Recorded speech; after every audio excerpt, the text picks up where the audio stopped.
So for this technique, you're going to be using bungee tape. You're going to be using clear. I'm choosing today to use red so that you can see very clearly how to do the technique. And you're also going to need your stitch. So I've just peeled the back of the bungee tape off, and all I'm going to do is just wrap that little piece around onto the stitch. You can see I've still kept the backing on here, but I've just connected it onto the stitch. So coming as close to the hairline as possible, you're going to weave the stitch all the way through, and as you come through, you're going to grab the back of the tape and thread from one side to the other side. And then all you're going to do is just pick the tape off the stitch.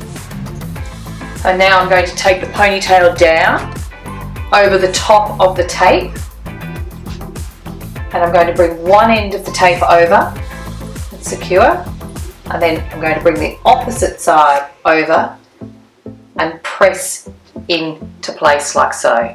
So now what's happened is you've got the distribution that's going to create a beautiful chignon.